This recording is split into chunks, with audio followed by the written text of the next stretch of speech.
Next on Worcester News Tonight, Puerto Ricans in the city of Worcester protesting officials on the island. Plus, a local man is trying to figure out who stole his car and covered it with marker. How a handwritten note could help track down the thief.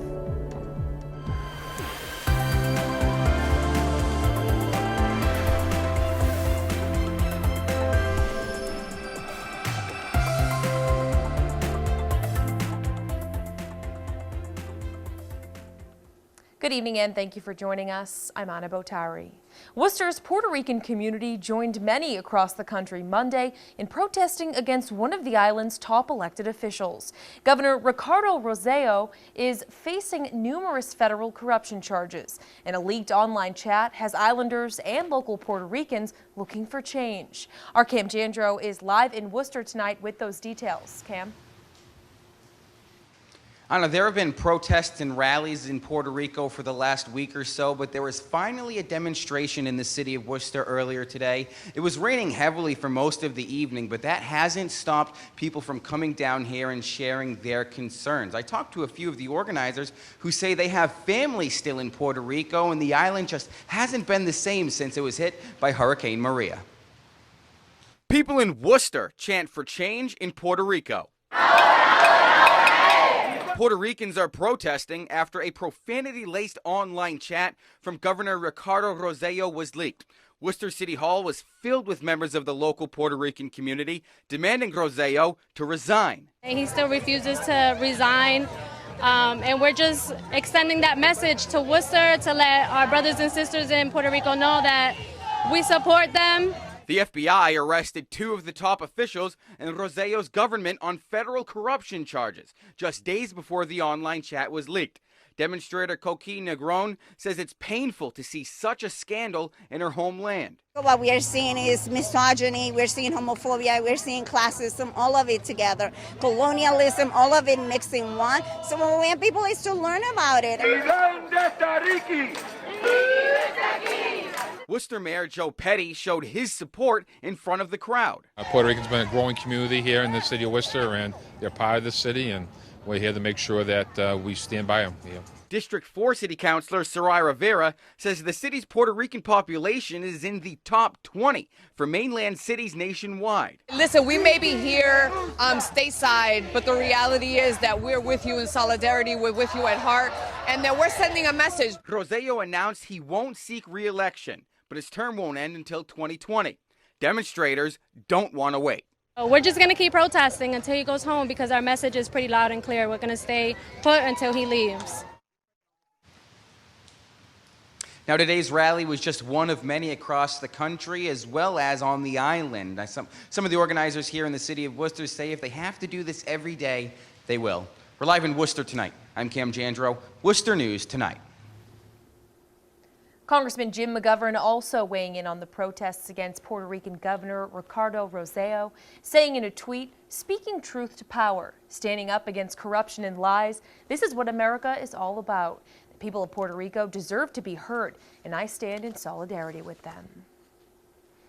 The Worcester Fire Department is mourning the loss of a lieutenant who passed away over the weekend. 46-year-old Lieutenant John Kennedy's death was announced Saturday. He was a 21-year veteran of the department.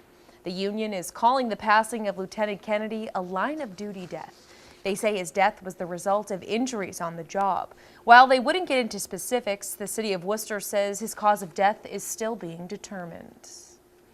The Massachusetts Department of Public Health is reminding people to practice safe food handling after an outbreak of infections. Cyclospora is a foodborne illness causing gastrointestinal symptoms. According to Mass DPH, since May, there have been more than 100 reports of the infection. They recommend washing food, cutting away any damaged or bruised fruits and vegetables, and refrigerating produce. The Department of Health says many infections will resolve on their own, but people with symptoms should seek medical care. The cause of the outbreak has yet to be detected. Northbridge police releasing surveillance photos asking for the public's help identifying a person. The suspect is seen leaving a store with a portable air conditioner in their shopping cart. If you have any information, you're asked to contact Northbridge Police. A stolen car was recovered this weekend, and when the towing company took a look inside, they were surprised. The suspects vandalized the vehicle's interior and even left a note for its owner. Our Chandler Walsh has the story. Graffiti covers the inside of this stolen car in Worcester. The suspects also leaving an apology letter, reading things like needed to borrow for emergency situation and life's rough, you understand. I don't know what they think is funny or fun, but it's pretty disrespectful. That's how I see things. Owner Jose Flores says the vehicle was taken from outside his home on Poplar Street. It was missing for 3 days and when found had different license plates. We're working pretty hard, to have something nice. And when somebody came, just took something from you, it's very like you want to do something, but you don't know exactly what you can do because you're powerless. Looks like some younger kids might have taken the car for a joyride. Earlies on Park Avenue discovered the graffiti and letter when they picked the car up over the weekend. We received a call from the Worcester police requesting a tow for Highland Street. The vehicle was in the middle of the road blocking traffic and there was nobody around it. Flores says he and his family are frustrated and feel helpless. Their vehicle isn't the only thing they lost.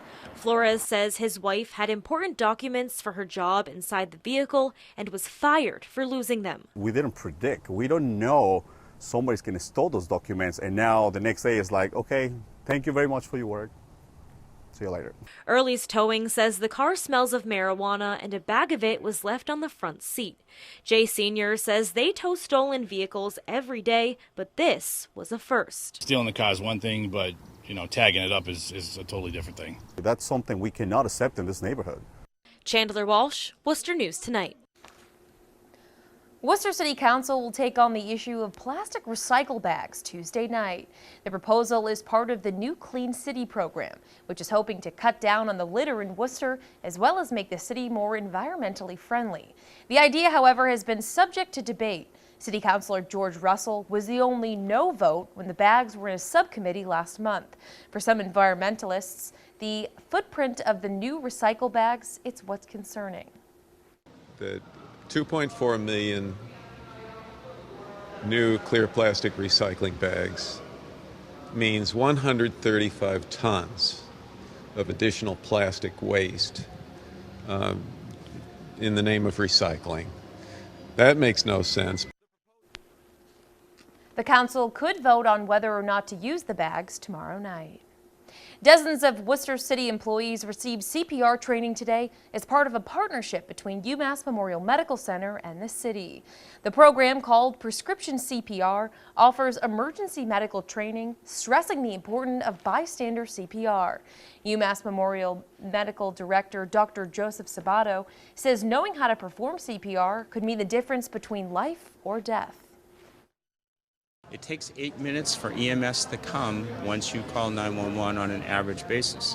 If you wait 8 minutes for anybody to get help when their heart is stopped, they won't survive.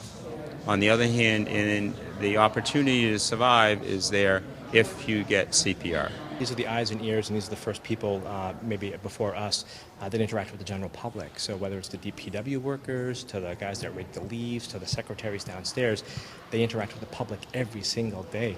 And if something would occur here, they're going to buy that patient several good minutes of good clinical CPR.